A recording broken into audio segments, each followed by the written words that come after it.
Boa tarde, alunos da disciplina de Direito Agrário e Ambiental.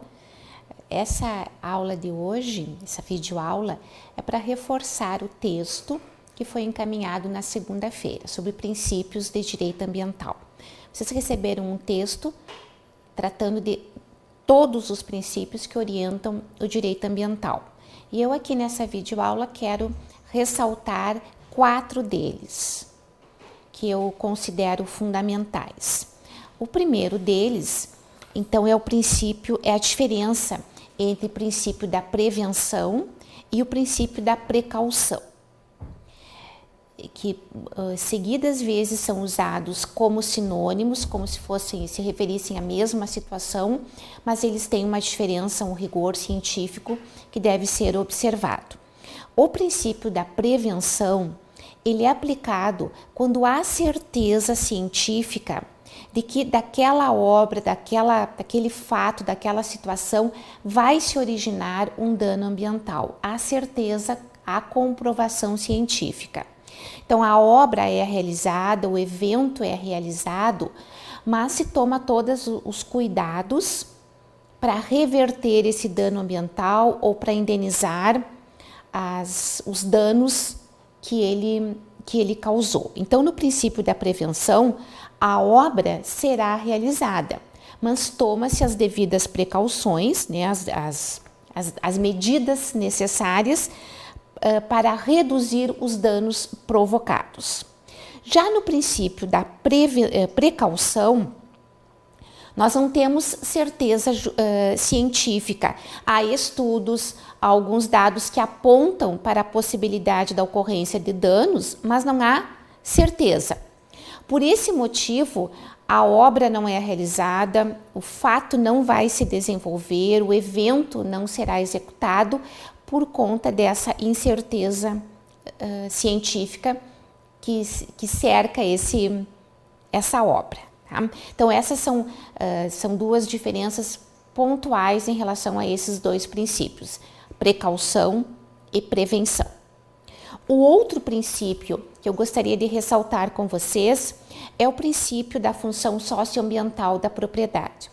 A partir da Constituição de 1988, e com esse artigo especial que a Constituição tem, que é o 225, que é um capítulo especial da Constituição, destinado ao meio ambiente, nós temos a propriedade como uma função social.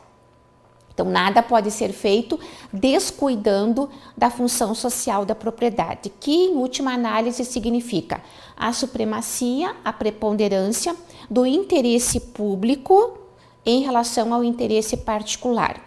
Então, toda vez que uma obra, algo deva ser feito, uma construção, mas que não atenda a princípios de ordem pública, que não atenda aos interesses da coletividade e que vai causar algum impacto ambiental significativo, social, ambiental significativo, então se deve preservar sempre o interesse público, o interesse da coletividade.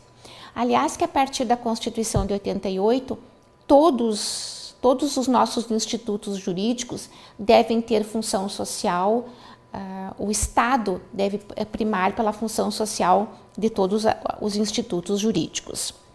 O outro princípio que também gostaria de ressaltar, que está lá no texto enviado essa semana, é o princípio do desenvolvimento sustentável, que é providenciar uma distribuição justa dos recursos naturais, primando pela qualidade de vida, pela saúde e estabelecendo uma conexão muito estreita entre ecologia, saúde, economia, tecnologia, política e sociedade.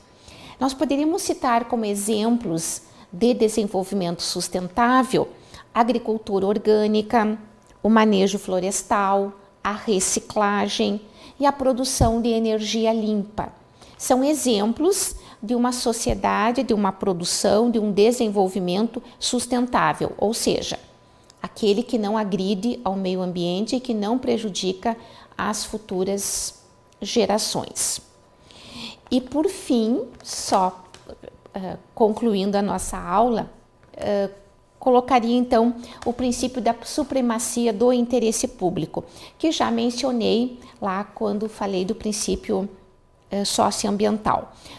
Em todos os ramos, em todas as nossas atividades, o Estado deve priorizar sempre o interesse coletivo, sempre o interesse público. Então, sempre que houver colidência, sempre que houver conflito entre princípios de ordem pública, interesse de ordem pública, interesses que privilegiem, que atendam às demandas de uma coletividade, esses interesses devem se sobressair em relação aos interesses particulares, aos interesses privados. Esse é um princípio sagrado da administração pública, né? O artigo 37 da Constituição Federal, que tem todas as orientações como deve ser a administração pública, trata com muita clareza desse princípio, né? O princípio da legalidade, que é a obediência fiel, né, às leis, e o princípio da superioridade do interesse coletivo quando ele está colidindo ou em conflito com interesses